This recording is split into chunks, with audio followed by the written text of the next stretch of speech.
அன்பிற்குரிய மரியாதைக்குரிய சக்கரியா பாய் அவர்கள் மேடையில் அமரும்படி கேட்டுக்கொள்கிறேன்.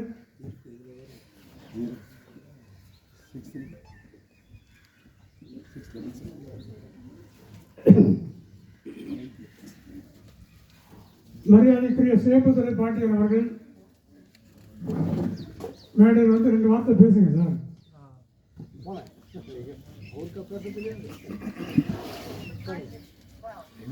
அன்பிற்குரிய அனவரதன் அவர்கள்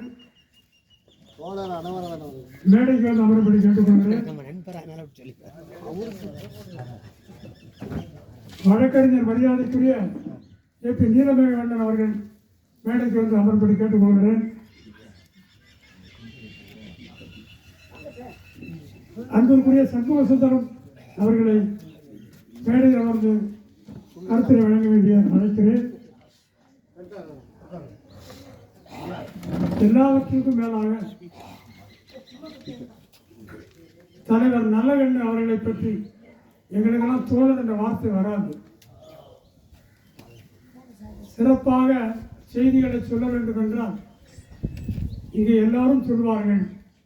ஆனால் நூல் வழியில் ஆதாரங்களோடு மிக சிறப்பாக செய்திகளை சொல்வதற்கு இருக்கிற பாசத்திற்கும் மரியாதைக்கும் உரிய விழுப்புரம் நகரத்தில் நிறைய செய்திகளை வைத்திருக்கிற பட்டறையாக ஒரு பல்கலைக்கழகம் போல விளங்குகிற பாசத்திற்குரிய ஐயா ராமமூர்த்தி அவர்களை மேடைக்கு அழைக்கிறேன். ஐயா தலைமை தாங்குகிற மாவட்ட செயலாளர் அவர்களை மேடைக்கு அழைக்கிறேன்.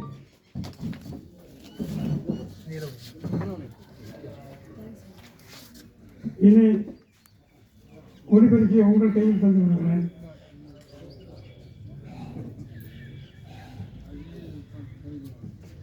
பக்கத்தில் ஒரு இடம்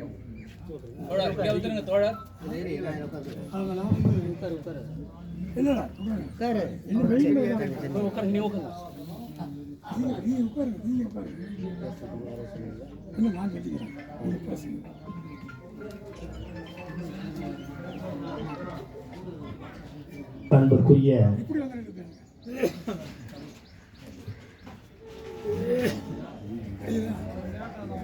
நாடு போற்றும் ஒரு மகத்தான தலைவர், விடுதலை போராட்ட வீரர், தலைசால் தமிழர் ஒரு நல்லக்கன் அவருடைய நினைவேந்தல் நிகழ்ச்சி மிகச் சிறப்பாக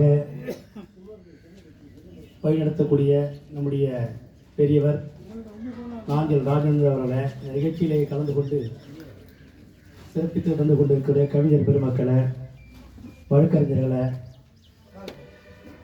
மற்றும் ஆளுமை நிறைந்த தலைவர்களை அனைவருக்கும் இந்திய கம்யூனிஸ்ட் கட்சி சார்பில் நெஞ்ச நிறைந்த வாழ்த்து நன்றி தெரிவித்துக் கொண்டு,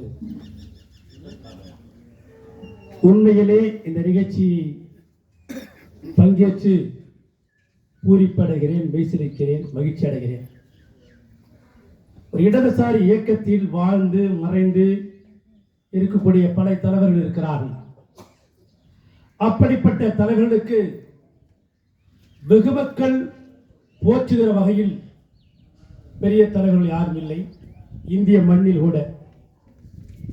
ஆனால் தமிழ் மண்ணில் திருநெல்வேலி மாவட்டத்தில் பிறந்த ஒரு மகத்தான நல்லக்கணவர்கள் கடந்த 100 ஆண்டு கால மண்ணின் வாழ்க்கையில் ஒரு மகத்தான பணியை ஆற்றின் விளைவாக சகல பகுதி மக்கள் மத்தியில் இன்றைக்கு இதயத்திலே இடம் பிடித்திருக்கிறார்.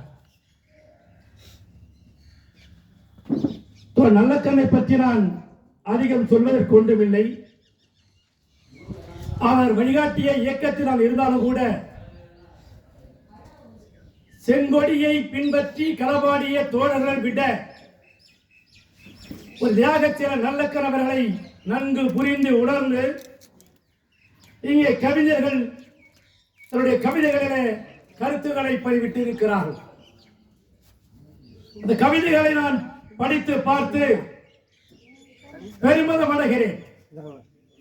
எந்த அளவிற்கு இயக்கத்திற்கு அப்பாற்பட்டு இலக்கியவாதிகளும் அறிவி ஜீவிகளும் கவிஞர்களும் ஒரு பொது உடைமை இயக்கத்தின் தலைவரை பற்றி நேசித்திருக்கிறார் என்பதுதான் இங்கே உணரப்படுகிறது.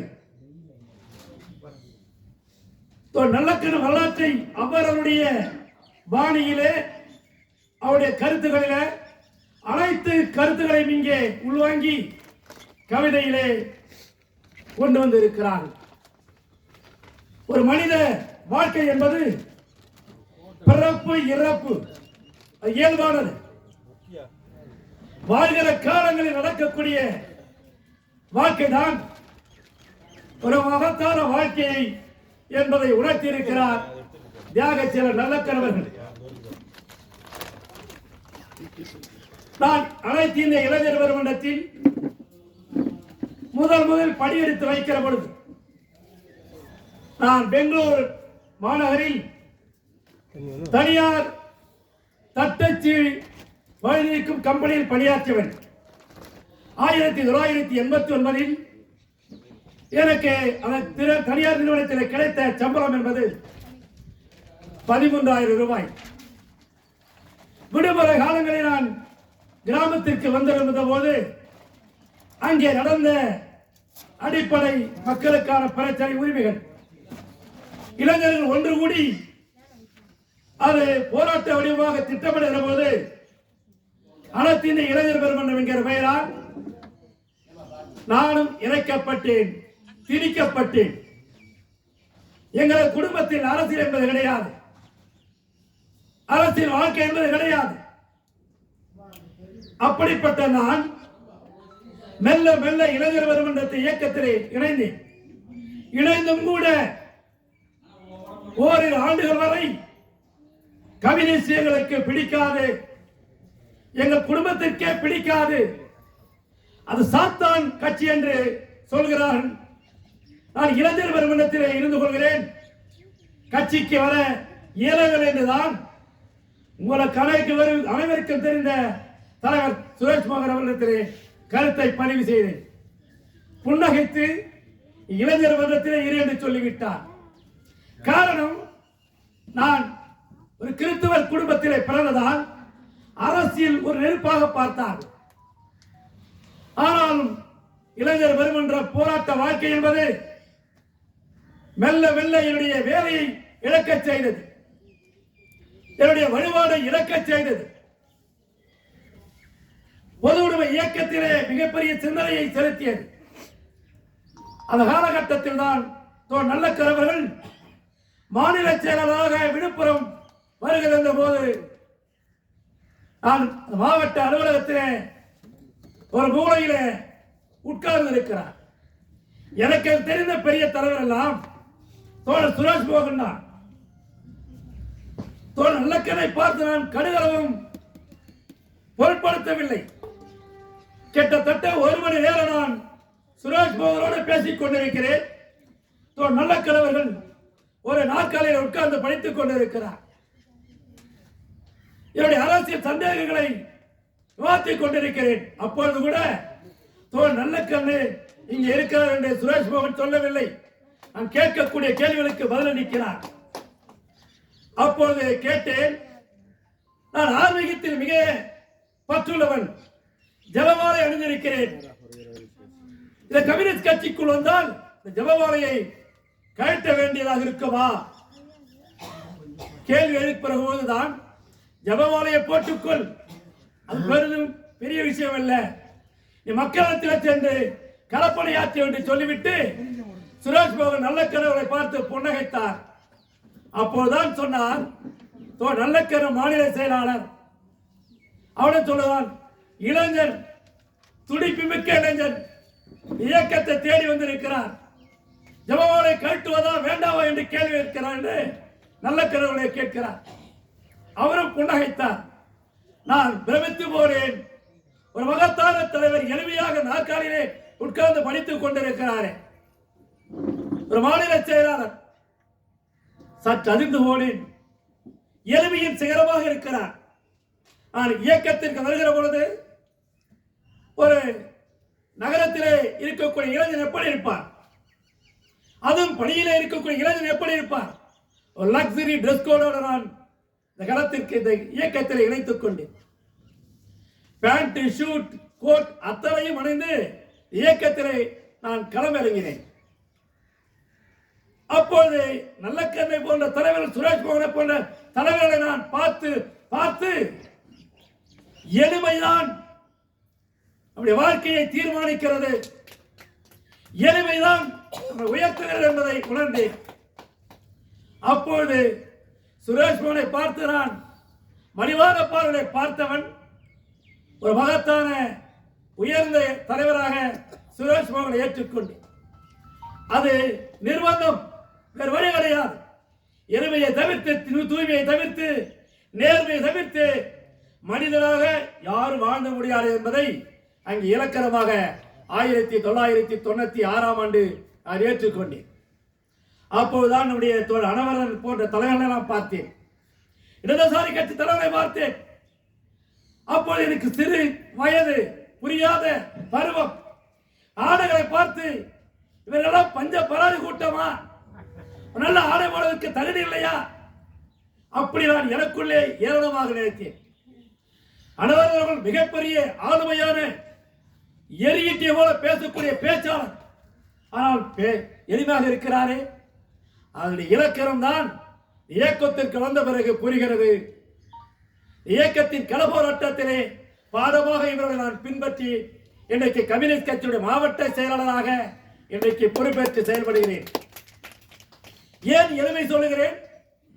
நல்லக்கண்ணு வாழ்க்கை வரலாறை பற்றி தெல்ல தெளிவாக நாடு அறிந்திருக்கிறது. அவரோட முகநூலில், அவருடைய ட்விட்டர் பகுதியில், வாட்ஸ்அப் குழுக்களில் ஏராளமான தியாக வரலாறுகளை பதிவு செய்து கொண்டிருக்கிறார்கள். எனவே ஒரு சில கருத்தை நான் நேரில் கண்டதை மட்டும் இங்கே நான் பதிவு செய்கிறேன். நல்லக்கண்ணு கட்சி அலுவலகத்துக்கு வருகிற பொழுதெல்லாம் தன்னுடைய ஆடைகளை அவரே துவைத்து உலர வைப்பார். நான் சிறு பிள்ளை, இளைஞன், ஓடி தோழரே என்று நான் அந்த ஆடையை கையில் வாங்குவேன். எளிமையாக சிரித்து விட்டு வேண்டாம் வேண்டாம் என்று அவராக அந்த ஆடையை உலர வைப்பார். சாப்பிட்ட பிளேட் பக்கத்து கடைகளில் இருந்து 5 ரூபாய் இட்லி, ஒரு 4 இட்லி வாங்கி கொடுப்போம். அதையும் சாப்பிட்டு விட்டு அந்த தட்டை கூட அவராக வந்து கழுவார். அப்பொழுதுதான் நான் மிக மிக மிக நேசித்த மதத்தையும் பொருளாதாரத்தையும் சாதி பற்றையும் தூக்கி எறிந்தவன். சாதியால் மதத்தால் நெருக்கடி ஆளாக்கப்பட்ட நான் கிராமப்புறத்திலே பள்ளி மாணவ பருவத்திலே நெருக்கடிக்கு உள்ளாக்கப்பட்டவரால் என்னுடைய கேள்விக்கு விடை கிடைத்திருக்கிறது. அந்த கேள்வியின் விடைதான் தியாகத்தில் நல்ல கணவர்களை அன்றிலிருந்து இன்று வரை எளிமையை நான் ஏற்றுக்கொண்டேன். சுரேஷ் மோகன் இயக்கத்திற்கு வருகிற பொழுது நல்ல நல்ல பேண்ட் ஷர்ட் எல்லாம் போட்டிருக்கிற, இதெல்லாம் பத்திரமா எடுத்து வை, பிற்காலத்தில் பயன்பெறும் அப்படின்னு சொன்னார். அது எனக்கு அர்த்தம் புரியல. பொது இயக்கத்தில், பொது உடைமை இயக்கத்தில் களப்பணியில் இறந்த போனால் அவளுக்கு வறுமை சொந்தம் கொண்டாடும், வறுமை அணைத்துக் கொள்ளும் என்பதை சொல்லாமல் சொல்லிய சுரேஷ் மோகன் அந்த ஆடையை குறிப்பிட்டார். கீழ்ந்து விட்டது என்று எரிந்து விடாதே, அதை எடுத்து வை, பிற்காலத்துக்கு பயன்படும். தோழரே, 44 பேண்ட் ஷர்ட் இருக்கிறது, 66 டி ஷர்ட் இருக்கிறது, 70 ஷர்ட் இருக்கிறது. இதுக்கு போய் சொல்லுகிறேன் என்று சொன்னேன். அவர் சொன்னதுதான் கடந்த 36 ஆண்டு கால வாழ்க்கையில் நான் அனுபவித்திருக்கிறேன். ஆடைக்கு முன்னுரிமை கொடுப்பதில்லை. அனைத்து அரசியல் கட்சிகளின் கூட்டத்தில் கூட என்னை ஏறெடுத்து பார்ப்பார், சொல்லுவார்கள் ஆள் பாதி ஆடை பாதி என்று சொல்வார்கள். என்னிடத்தில் இருக்க ஆடையை துவைத்து உழைத்து உலர வைத்து போடுவதற்கு போதும். மற்றவர்களை போல மின்மினுக்கக்கூடிய அந்த காட்டன் சட்டை போடுவதற்கு என் இயக்கம் என்னை உருவாக்கவில்லை, வழிகாட்டவில்லை. ஆடைய வார்த்தை எனக்கு மதிப்பு கொடுக்கிறான் சொன்னால் அந்த மரியாதை மதிப்பு அவசியம் அல்ல என்பதை தியாகத்தில் நல்லக்கண்ணு வாழ்க்கை உணர்த்திருக்கிறது, வளர்த்திருக்கிறது. எனவே அறுவை சான்றோர்கள அனுபவம் என்பது ஒரு நிலை குத்தி வாழக்கூடிய வாழ்க்கையை உணர்த்துகிறது. அப்படிப்பட்ட வாழ்க்கை வரலாறு தான் என்னை போன்ற இளைஞர்களை சொல்லக்கூடாது, சொல்ல வேண்டிய நிர்பந்தம் இருக்கிறது. ஒடுக்கப்பட்ட சமூகத்தில் இருந்து இளைஞர்களை சமூக பணிக்கு வென்றெடுப்பதற்கு ஒரு காரணகர்த்தாவாக தியாகச்சீலர் நல்லக்கரவர்கள் வாழ்ந்து காட்டியிருக்கிறார்.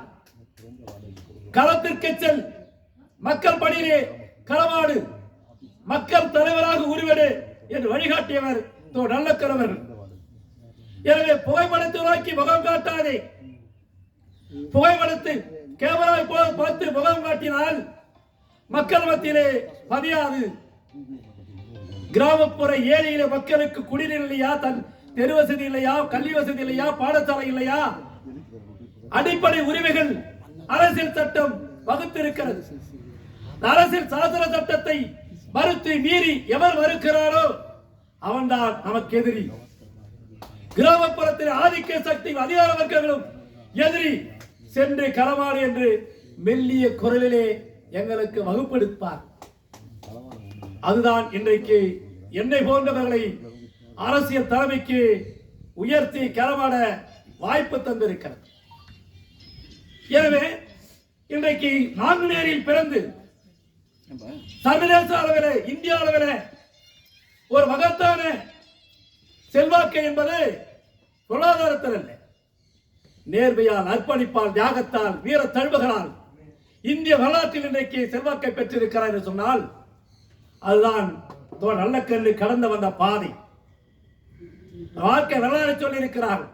நாங்குநேரில் படித்து முடித்து விட்டு அவர் பொது உடைமை இயக்கத்திற்கு இணைந்து சதி வழக்குகளிலே சிறைக்கு சென்று அச்சிறையிலே அவருடைய வீசியை காவல்துறை அதிகாரிகள் நெருப்பால் சுட்டெரித்ததிலிருந்து அவர் மீண்டும் களப்பணியாற்றி அரசியல் வாழ்க்கைக்கு வந்து அவருடைய நல் செயல்களால் அர்ப்பணிப்பால் தமிழக அரசு பாராட்டி கொடுத்த விருதுகளை, அதுக்கான காசோலைகளையும் அரசுக்கே தன் சொந்த நிதி சேர்த்து கொடுத்து இன்றைக்கு மக்கள் மத்தியிலே ஒரு மிகப்பெரிய யாக வாழ்க்கை வளர்ந்திருக்கிறார் என்பதையெல்லாம் நாடறிந்த உண்மை. நாடறிந்த உண்மை. இயற்கையை பாதுகாப்பதிலே இயற்கையின் பாதுகாவலராக தேர்ந்தெடுக்கிறார். தாமரவரை ஆற்றிலே மணல் கொள்ளை தடுப்பதற்காக நீதிமன்றத்திற்கு தாராக வழக்கறிஞராக களமிறங்கி களமாடி நீதி அரசை திகைக்க வைத்திருக்கிறார். ஒரு மகத்தான வெற்றி. இயற்கையை பாதுகாப்பதில், இயற்கையை அர்ப்பணிப்பதில், மக்களுக்கு எடுத்துச் செல்வதில் ஒரு மகத்தான ஒரு போராளியாக, மகத்தான தலைவராக இருந்திருக்கிறார். சொல்லி இருக்கிறார், தன்னுடைய மாமனாரை சாதி வெறியில் கொன்று குவித்தார்கள், வெட்டி வீழ்த்தினார்கள். மாமனார் நம்முடைய உறவினர்களை, மூன்றாவது பங்காளிகளை, மூன்றாவது உறவுகளை தொட்டுவிட்டால், கொச்சையாக பேசிவிட்டால் வீச்சாறுவராய் எடுத்து நாம் வீசுகிற இந்த சமூகத்தில். ஆனால் சொன்னார் அல்லவா, பொறுமைதான் மகத்தானது என்று. பொறுமையை நேசித்து அரவணைத்து அங்கே சாதி கலவரத்திற்கு முற்றுப்புள்ளி வைப்பதற்காக தன்னுடைய மாமனாரை வெட்டி வீழ்த்தியவர் கூட ஒரு மன்னித்து ஒரு மகத்தான மகாத்மாவாக வாழ்ந்து காட்டியிருக்கிறார். எனவே நல்ல கணவர்கள் மறைந்து விடவில்லை, நல்ல கணவர்கள் நம்மை விட்டு சென்று விடவில்லை. ஆனால் மறைந்தாலும் மாணவ செல்வங்களுக்கு தன் உடலை அர்ப்பணித்திருக்கிறார்.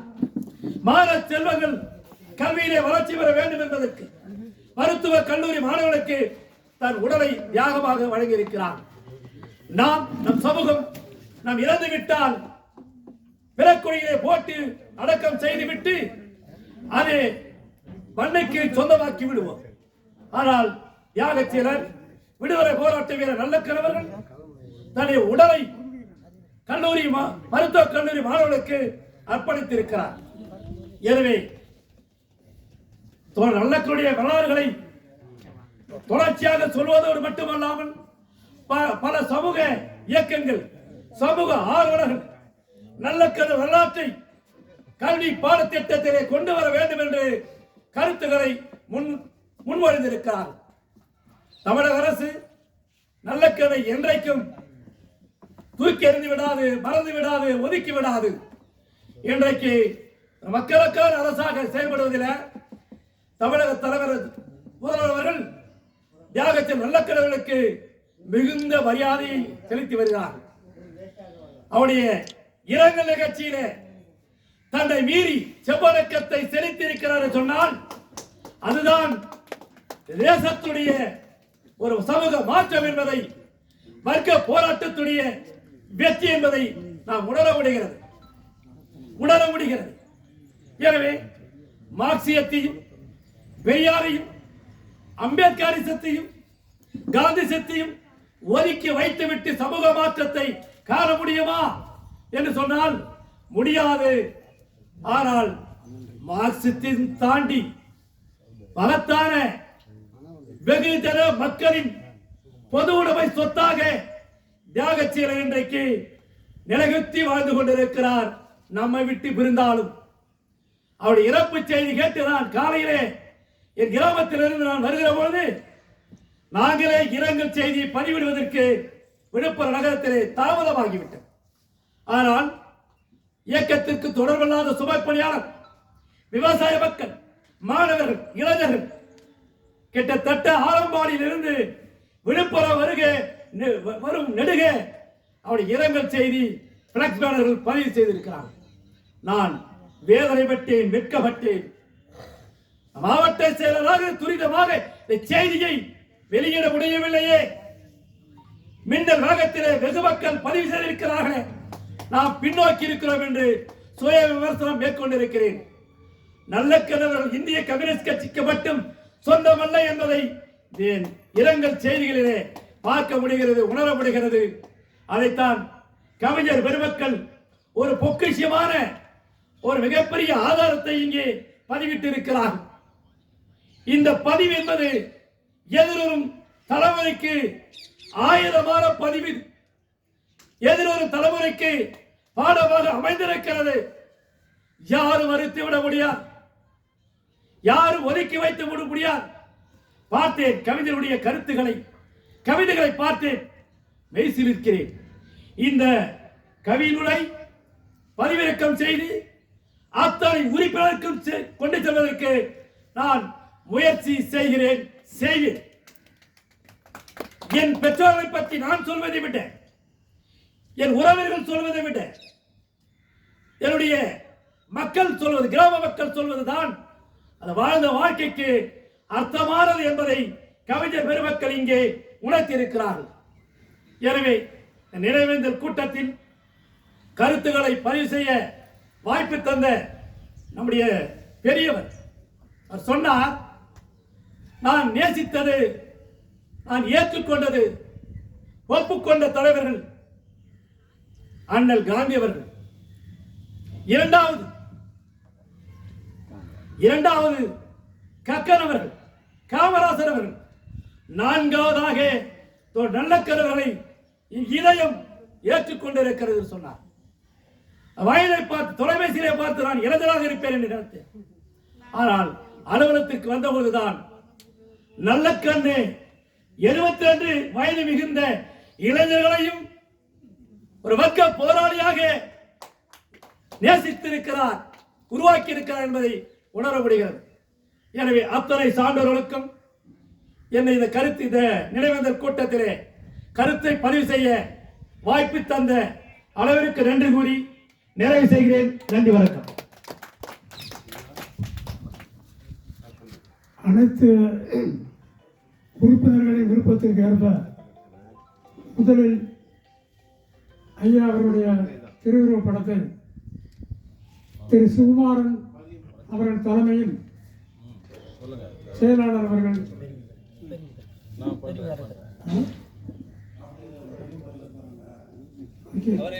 சௌரிய திறக்க சொல்லுங்க. அவர் தலைமையில நீங்க